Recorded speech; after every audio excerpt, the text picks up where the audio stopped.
সন্দেশ আর আমসত্ত্ব দিয়ে পাটিসাপটা রেডি। আপনারা বাড়িতে এটা অবশ্যই। আজ আমি আপনাদের সামনে বাঙালির পৌষ পার্বণের একটি রেসিপি প্রেজেন্ট করতে চলেছি।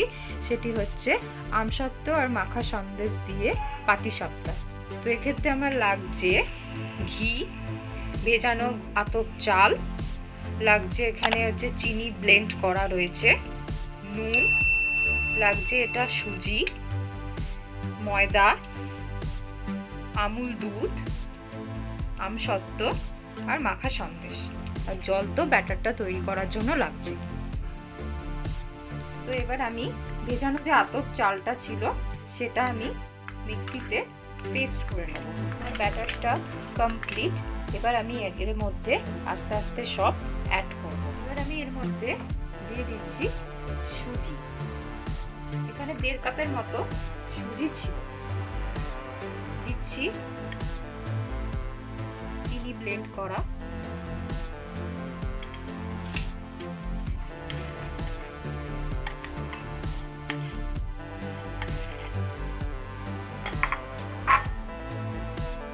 দিচ্ছি ময়দা,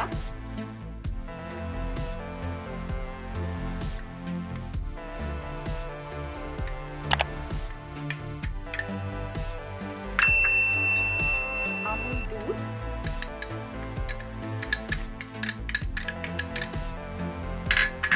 আর দিচ্ছি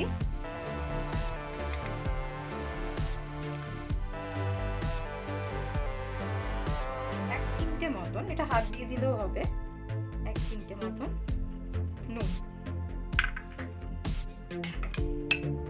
এবার আমি এটা একে একে মিক্স করব।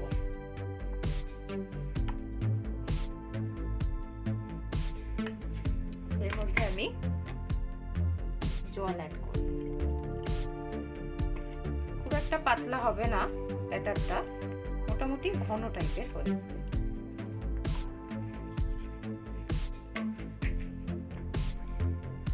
ব্যাটারটা আমার ফেটানো কমপ্লিট হয়েছে। এবার আমি এর মধ্যে একটুখানি ঘি অ্যাড করে দিলাম। দেখুন ব্যাটারের থিকনেসটা এরকম হবে।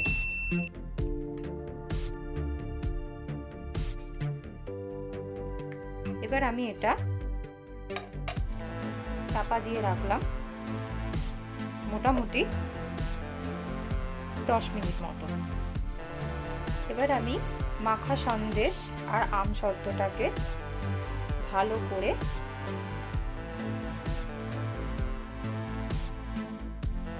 মিক্স করে নিলাম।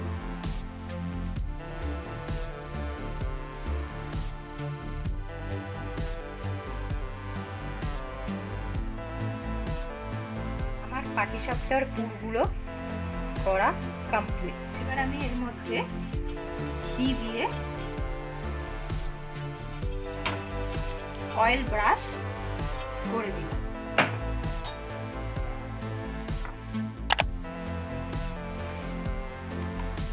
এবার আমি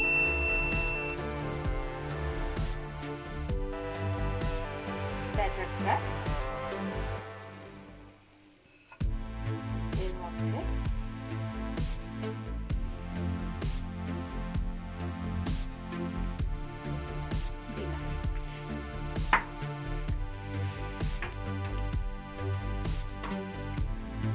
দেখুন এর মধ্যে একটু একটু করে বাবলস ক্রিয়েট হবে। দেন আমি দুধটা দেখুন একটু একটু করে বাবলস ক্রিয়েট হচ্ছে, ফুলে উঠছে। এবার একটু সাইড করে দুধটা দিব।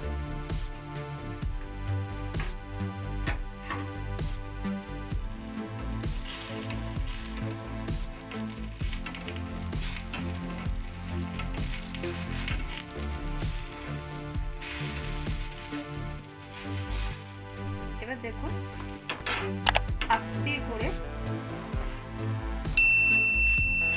উল্টে দিয়েছি।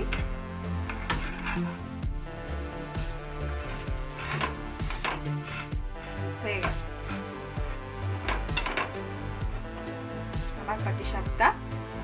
কমপ্লিট। দেখুন হয়ে গেছে। এবার আমি এটা রেডে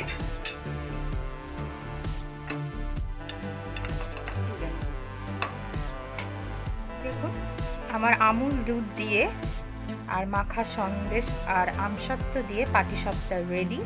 আপনারা বাড়িতে এটা অবশ্যই ট্রাই করবেন এবং আমার কমেন্ট বক্সে লিখে জানাবেন যে আপনাদের এই রেসিপিটি খেয়ে কেমন লাগলো।